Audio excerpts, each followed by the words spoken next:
Hey, it's been a while since I've made a video. I hope everyone is doing well. Getting closer to the holiday season. Hope everybody's staying blessed, staying healthy, and staying pain-free the best that y'all can be. Yeah, it's been a minute since I've made a video. So I thought I'd talk about a few things, more so updates, and kind of like what's pending for me. In terms of like pain and stuff, I don't feel pain. Like I'm fine. Like that's consistent. I feel like a broken record every time I make a video. I always talk about the pain, and thankfully, I don't feel pain. Thankfully, from like an ankylosing spondylitis standpoint, like no SI joint pain, the classic SI joint pain. Yeah, and no hip pain, nothing like that. Granted, I still notice when when I do some really strenuous work. I remember talking about this in videos in the past, where I played basketball for like 3 or 4 straight days. Like I played like 5 straight games, I think, and then I was kind of like feeling it the next few days actually, where I was like it's a little sore in my joints, even my hands too, which is weird. So no pain from a low back standpoint. Weird things I've noticed with my knees, and I think part of this is like I feel like I have some muscle imbalances. That's what I'm thinking. My knees kind of feel a little bit more stiff. I think I have something called PFS, patellofemoral syndrome. And I think part of that is because I work out, I do everything I can, but I think part of that is kind of like you have your anterior chain and you have your posterior chain, like muscles in the back, your glutes, your lats, hamstrings. Those are all part of your posterior cord, not posterior cord, but posterior chain.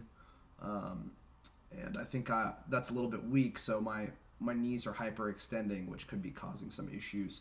Not really pain, but like I kind of notice it. I'm like, oh man, if I'm kind of feeling like sore and a little bit stiff, I'm worried about like what could happen down the line. So I'm trying to like work on prevention and like what I can do to kind of help with that. So I'm working on more exercises to like strengthen my posterior chain. So my glutes, my hamstrings, all that stuff. So that's my knees.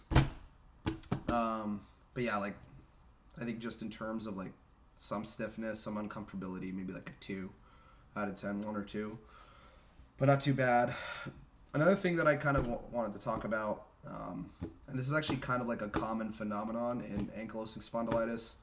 I obviously don't feel the symptoms that much of the disease, but there are manifestations of it. My back's still pretty tight. It doesn't feel stiff, but the muscles are tight. And hear me out. So I mentioned in some of my previous videos, I'm a resident, so I'm currently doing my residency. I'm in my second year, and I actually specialize. I'm specializing in a field called physical medicine and rehab, PM&R. And we really focus on like functionality. That's our big thing. Cardiologists focus on the heart. Kidney doctors focus on the kidneys. Orthopedics, the bones, the ligaments. We really focus on functionality, and that can span like bones, that can span ligaments, that can span somewhat of the neurological system as well. So we kind of do a few different things. And the point why I'm mentioning this is because I was working with one of my attending doctors. So it's like residents, and then there's attendings that have finished their residency, and you report to them and you kind of talk about about things, about cases and stuff, patients you see, and you kind of go over plans, and then you put in orders based on that. And they kind of give feedback and stuff and kind of their viewpoint. So, I like kind of like casually mentioned, hey, I have this, I do notice my muscles are tight in my back. I do. It's not stiffness, but just kind of more so tight. I feel like I don't have that much flexibility. And part of that, and I want to emphasize that at 4 minutes and 40 seconds into this video, that it's really, really, really important to stretch. Try to stretch every day. I'm not practicing what I preach because I don't stretch. And I'm going to start getting into that a little bit more as the time kind of comes, because I'm not flexible. I don't have like my hips are tight. My back's kind of tight too, and yeah, I don't have that much flexibility, and part of that is because of the tightness that comes with the disease as well. The muscles get tight, and the way that that's kind of manifesting is the tightness is one, and then also my lungs. So nothing's wrong with the lungs themselves in terms of like what my lungs are like, no issues.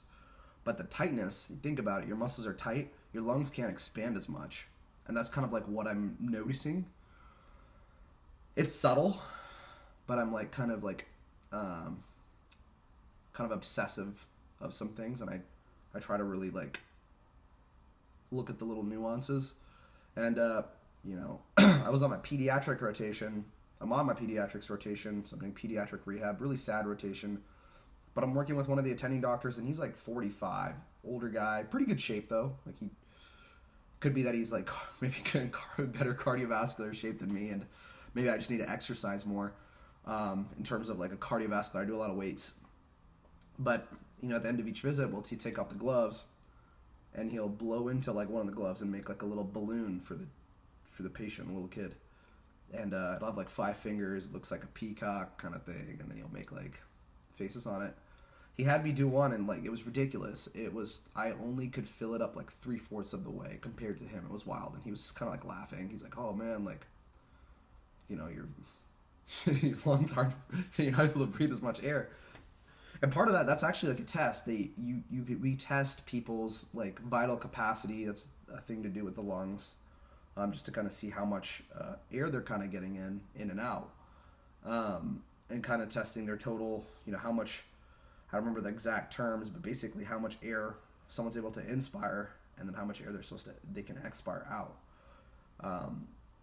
And mine was reduced some, and I was like, this is very interesting. So I basically did a test in a way by blowing into that glove, and I started thinking, I'm like, hey, like, ankylosing spondylitis does do that. It like either it can make your bones stiff to a point where, you know, they fuse, and you can't breathe because of that, because of the fusion and the inflammation in your ribs. People get inflammation here, not costochondritis, but more like pain, but like in terms of like actual inflammation in the ribs that's associated with the disease itself, and that can reduce the amount the lungs expand, or it's just tight muscles. So one of two things, I need to stretch more. That's the big point.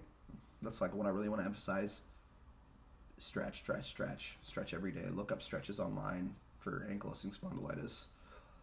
I'm sure some of y'all are doing it. I am really bad because I'm not doing it. And then the other thing I'm going to do is I need to get an updated x-ray of my lower back. I don't know what's going on. Like, I'm fine, but it's like it's been 10 years since or 9 years since I've had an x-ray. So it's like, you know, I got it when I was young. I'm 28 now. I had it, like, I got the disease when I was 17. Wasn't diagnosed until 20, of course, but started when I was 17. So it's about time I should get some updated imaging. So yeah, that's my update. I want to emphasize stretch. And that's essentially all I got. I hope you guys are doing well. Happy holidays again. Try to stay as pain-free as possible, and try to stay away from, for those of you on biologics, try to stay away from infection, because it's rough out here.